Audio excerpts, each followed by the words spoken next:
আসসালামু আলাইকুম ওয়া রাহমাতুল্লাহি ওয়া বারাকাতুহু। মাগফিরাতের দশক, ক্ষমা এর দশক। মহান আল্লাহ রাব্বুল আলামিন তার বান্দাদেরকে ক্ষমা করতে ভালোবাসে। সুপ্রিয় দর্শক, রানীগঞ্জের আলোর বিশেষ অনুষ্ঠান রমজানের আলো, আপনারা যারা যেখান থেকে দেখছেন আপনাদের সকলকে জানাচ্ছি আন্তরিক মোবারকবাদ। আজ আমরা কথা বলবো মাগফিরাতের দশকে কিভাবে মহান আল্লাহ রাব্বুল আলামিনের নিকট থেকে ক্ষমা পাওয়া যায়, কিভাবে নিজেদের অপকর্মগুলোকে আল্লাহ সুবহানাহু ওয়া তাআলার দরবারে পানাহ চেয়ে মাফ করানো যায়। এই বিষয় নিয়ে আমাদের মাঝে কথা বলার জন্য উপস্থিত হয়েছেন বিশিষ্ট ইসলামী চিন্তাবিদ, বিশিষ্ট ওয়াইজিন, আমাদের সকলের সুপরিচিত পূর্ব বন্দর ডাকপাড়া জামে মসজিদের সম্মানিত ইমাম ও খতিব হযরত মাওলানা হাফেজ রুহুল আমিন খান সাহেব। সুপ্রদর্শক, আসুন আপনাদেরকে তার সাথে পরিচয় করিয়ে দিই। আসসালামু আলাইকুম ওয়া রাহমাতুল্লাহি ওয়া বারাকাতুহু। ওয়া আলাইকুম আসসালাম ওয়া রাহমাতুল্লাহি ওয়া বারাকাতুহু। মোহতারাম, কেমন আছেন? আলহামদুলিল্লাহ, আল্লাহর রহমতে ভালো আছি। মোহতারাম, পবিত্র মাহে রমজানের আজ 11তম দিন, অর্থাৎ মাগফিরাতের প্রথম দিন আজকে শুরু হলো আর কি।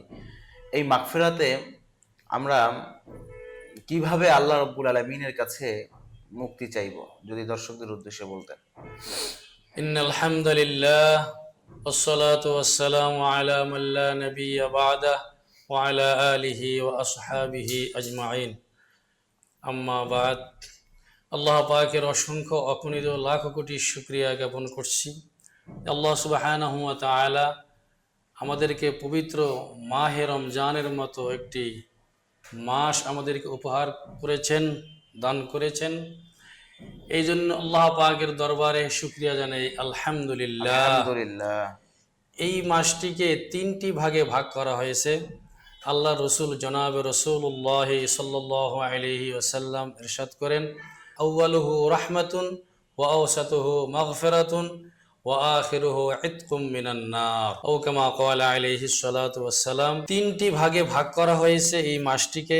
মাঝের ভাগ, মধ্যখানের যে ভাগ, মধ্যখানের যে দশক, এই দশকটির নাম হচ্ছে মাগফিরাত, ক্ষমার দশক। আল্লাহ রব্বুল ইজ্জত ওয়াল জালাল, আল্লাহ সুবহানাহু ওয়া তাআলা, আল্লাহু জাল্লা জালালুহু ওয়া আম্মা নাওয়ালুহু, সব সময় তিনি অগণিত বান্দাকে ক্ষমা করে থাকেন, সব সময়ের জন্য তিনি ক্ষমা করে থাকেন। এবং শেষ রাত্রে তিনি কুদরতি ভাবে প্রথম আসমানে নেমে আসেন। তিনি সকলকে ক্ষমার জন্য, ক্ষমা পাওয়ার জন্য তিনি আহ্বান করে থাকেন। কিন্তু রমজান মাসের মাঝের দশক, এটা বিশেষভাবে আল্লাহ রাব্বুল আলামিন অসংখ্য মানুষকে ক্ষমা করে থাকেন। আওসাতুহু মাগফিরাতুন, মাঝের দশক আল্লাহ রাব্বুল আলামিন অসংখ্য গুনাহগার বান্দাকে আল্লাহ মাফ করে থাকেন। তাই এই মাফের বিশেষ ক্ষমার এই দশকের প্রথম দিন আজকে শুরু হয়েছে, ক্ষমার দশক।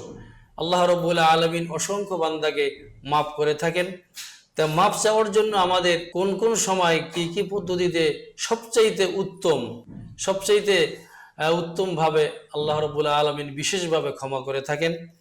রমজান মাসে ইফতারের সময়, দোয়া কবুলের সময়, এই সময় ক্ষমা চাওয়ারও সময়, এই সময় এবং শেষ রজনীতে আমরা যখন সেহরি খাইতে উঠি, এই সময়টাও আল্লাহ পাকের কাছে ক্ষমা চাওয়ার একটি বিশেষ, এটা উপযোগী সময়। এটা সারা বছরই সব সময়ের জন্য শেষ রাতে আল্লাহ সুবহানাহু ওয়া তাআলা অসংখ্য গুনাহগার বান্দাকে আল্লাহ ক্ষমা করে থাকেন। তবে এই রমজান মাসে এটা আল্লাহ রাব্বুল আলামিন বিশেষভাবে এই সময়গুলিতে আল্লাহ রাব্বুল আলামিন তার বান্দাকে ক্ষমা করে থাকেন।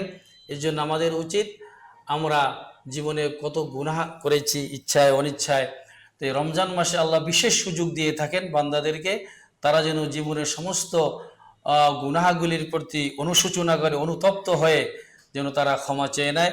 তাহলে আল্লাহ সুবহানাহু ওয়া তাআলা আমাদেরকে ক্ষমা করে দিবেন। মোহতারাম, যে একটি বিষয় তা হচ্ছে সাহারির সময় যদি আমি দোয়া করি আল্লাহ রাব্বুল আলামিন তখনও কিন্তু ক্ষমা করে দিবেন। জি, এরপরে হচ্ছে কি আজান এবং নামাজের মাঝে যে একটি সময় রয়েছে, এই সময়ও কিন্তু গুনাহ ক্ষমার জি, একটি অন্যতম একটা সময়, যে একটি সময় আযান এবং আছে, ইকামতের মাঝখানে সময় মাঝখানের আছে। সময়টি। এরপর হচ্ছে ইফতারের পূর্বে যে দোয়া করা হয় জি, জি, আল্লাহ সুবহানাহু ওয়া তাআলা সেই দোয়াই কিন্তু আল্লাহ আল্লাহ রাব্বুল আলামিন কবুল আরেকটি করেন। এই বিষয় হচ্ছে কি, যখন খুতবা পড়া হয় এই ক্ষমার দশকে কিন্তু জুমা আছে, হ্যাঁ, আর ওই জুমায় যদি খুতবা তেলাওয়াতের সময় দোয়া করা হয় হ্যাঁ, এবং দুই খুতবার মাঝে যে টাইমটি নেওয়া হয়, প্রথম এবং সানি খুতবার মাঝে, জি, তখন জি, যদি জি, দোয়া করা হয়, ক্ষমা হ্যাঁ, চাওয়া হয়, তখন আল্লাহ সুবহানাহু ওয়া তাআলা তার বান্দাদেরকে ক্ষমা করে দিবেন ক্ষমা করেন। ইনশাআল্লাহ। আশা করি। সুন্দর বলছিলেন মোহতারাম। আমরা আপনার নিকট জানতে চাইবো হচ্ছে এই রমজানে কারা আল্লাহ রাব্বুল আলামিনের নিকট থেকে ক্ষমা পাবে না, ক্ষমা চাওয়ার পরও ক্ষমা পাবে না? যাদের ঈমান নাই, যাদের ঈমান নাই তাদের তো ক্ষমার প্রশ্নই ওঠে না। তখন যারা ঈমান আনবে এবং অনুতপ্ত হইয়া তাওবায় ইস্তেগফার করবে তাদেরকে আল্লাহ রাব্বুল আলামিন পিছনের গুনাহগুলি মাফ করে দিবেন। আর যারা মুসলমান কিন্তু তারা অনেক গুনাহ করেছে, জীবনে অসংখ্য তাদের গুনাহ হয়েছে, কিন্তু এখন যদি তারা তাওবা ইস্তেগফার করে, অনুশোচনা করে, অনুতপ্ত হয়ে পিছনের গুনাহের কথা স্বীকার করে আর জীবনে আর গুনাহ করবে না এবং তারা খুব অনুশোচনার সাথে যদি আল্লাহ রাব্বুল আলামিনের কাছে ক্ষমা চায়, তা আল্লাহ রাব্বুল আলামিন এই বান্দাদেরকে ক্ষমা করে দিবেন। যেহেতু আল্লাহ সুবহানাহু ওয়া তাআলার ক্ষমার দরজা এখন পর্যন্ত খোলা আছে। কিয়ামত আলামতে কুবরা, যে সূর্য পশ্চিম দিকে উদয় হবে এবং পশ্চিম দিকেই অস্ত যাবে, এর আগে এই তওবা, এই আগ পর্যন্ত তওবার দরজা খোলা থাকবে। আল্লাহ সুবহানাহু ওয়া তাআলা অসংখ্য গুনাহগার বান্দাদেরকে তারা যদি আল্লাহর কাছে অনুশোচনা করে, অনুতপ্ত হয়ে ক্ষমা চায়, আল্লাহ সুবহানাহু ওয়া তাআলা জানতে চেয়েছিলাম কাদেরকে ক্ষমা করবে না, এটা জানতে চেয়েছিলাম। যারা অন্যায় অবিচারের মধ্যে তারা লিপ্তই থাকে, কোনো তওবা করে না, কোনো ইস্তেগফার করে না, তারা ড্যাম কেয়ার করে, সবকিছু আল্লাহর হুকুমকে তারা তাচ্ছিল্যের সাথে দেখে এবং তারা আল্লাহ যে ক্ষমাশীল এটা তারা স্বীকারও করে না। এই সমস্ত লোকদের ক্ষমার প্রশ্ন ওঠে না। ধন্যবাদ, আপনাকে অনেক সুন্দর কথা বলছিলেন। সুপ্রিয় দর্শক, আমাদের মাঝে পবিত্র রমজানের মাগফিরাতের প্রথম রমজান আমরা অতিবাহিত করতে যাচ্ছি।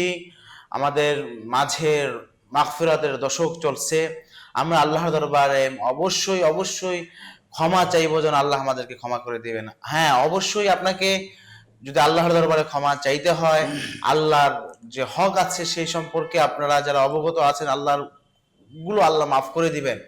বান্দার হক যা রয়েছে, আপনি যদি অন্যজনকে ঠকিয়ে থাকেন, অন্যজনের সম্পত্তি যদি আপনি নিজেই গ্রাস করে থাকেন, অন্যজনকে যদি আপনি ঠকিয়ে নিজে বিত্তশালী হন না কেন, যতক্ষণ পর্যন্ত ওই বান্দার হক আপনি না দিবেন, যতক্ষণ পর্যন্ত ওই বান্দার কাছ থেকে যা আপনি জোর করে নিয়েছেন তা যদি পরিশোধ না করেন, ততক্ষণ পর্যন্ত যতই ক্ষমা চান না কেন মহান আল্লাহ রাব্বুল আলামিন আপনাকে ক্ষমা করবে না।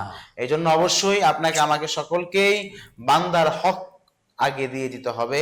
যারা মানুষকে ঠকিয়েছি, রমজানে হাজার তওবা করলে কিন্তু সেই তওবা কবুল হবে না যতক্ষণ পর্যন্ত না যাকে ঠকিয়েছে সেই ব্যক্তি যদি আমাকে মাফ না করে, ক্ষমা না করে। আজ এই পর্যন্ত, আসুন না আগামীতে আসবো নতুন কোনো বিষয় নিয়ে। সেই পর্যন্ত আপনারা আমাদের সঙ্গে থাকবেন।